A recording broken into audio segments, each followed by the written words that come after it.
was an era full of excitement and innovation, of friendly rivalries and horsepower dreams. A time when winning or losing lay in the skills of the driver, who doubled as the mechanic and also footed the bill.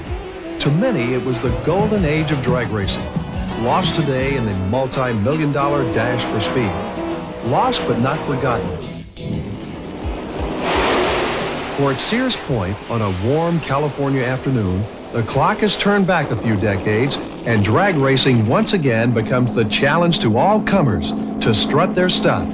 The event is called the Goodguys Nostalgia Drags. Gary Metters is the promoter of the event. This is without a doubt the biggest nostalgia event that's ever been. The appeal is memories, dreams.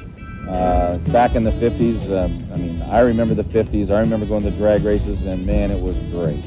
And that's all we're trying to do, I guess, is recreate those old days when not everybody had the same kind of car. You go to a drag race nowadays, and everybody's got a certain kind of chassis, a certain kind of motor, and the only thing that changes is the sponsor's name on the side. Here you've got all kinds of different configurations, styles, thoughts, and ideas on how to make a nostalgia car work and have fun with it. The event attracts a wide assortment of racers and dragsters, ranging from the classic Top Fuel to the blown Willies. 1970 and older car is a nostalgia car. And we divide them into hot rods, which are up to 1954, street machines, which are 54 through 70. They sort of cover the whole gamut of nostalgia from the Model T days and the early days of drag racing, which were in the 50s, up to the, like I say, 1970. Jim McLennan remembers those days fondly. As the former owner of the Half Moon Bay and southern San Francisco drag strip, Jim saw many of these drivers and cars compete. I think it's just wonderful. Well, I meet a lot of my old friends here, but it gives the fellows a chance to run again. It's so outpriced now today to run with NHRA. I mean, there's just no way a guy can compete. So it brings it back. It gives you a chance to have a lot of fun. Seeing Jim's delight at getting back into racing, his family and friends made a surprise gift of a dragster.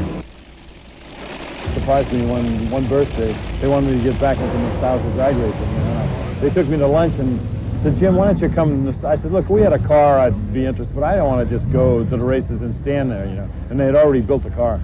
Jim now owns another car. This is the car, the one that had the single engine that beat Don Garlitz, which I think was the first small block Chevy ever to beat Don Garlitz. Sammy Hale is Jim's driver. He had his first ride in a dragster in 1961. Although his career in the NHRA is now history, his love for drag racing is still strong.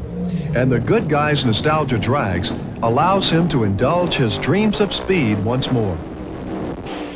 We don't run as many races, and we are definitely amateurs, but I mean, we're real serious about the competition and just trying to give a good showing of our mechanical ability.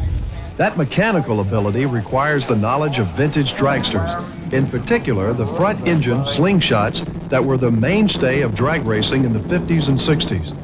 Among the old dragsters are some very famous cars, like this Chrysler-powered Berry Brothers dragster. The car was built in 1971, and that's just about the time when the rear engine cars came around, started getting popular. And the Berry Brothers still kept running the car, and it was actually the last competitive Top Fuel car running.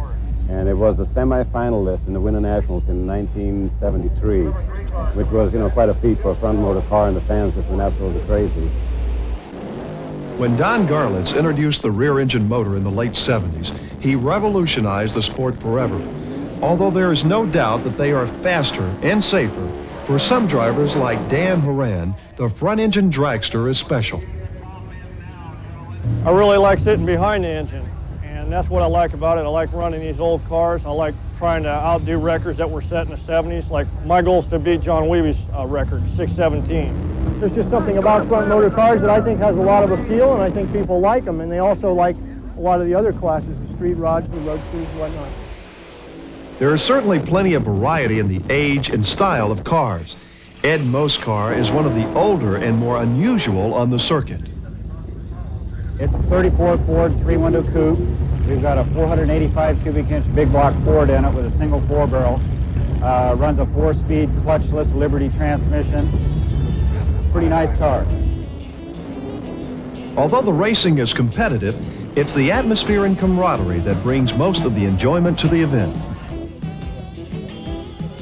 Some of the gear may be a little out of fashion, and the reflexes a little slower.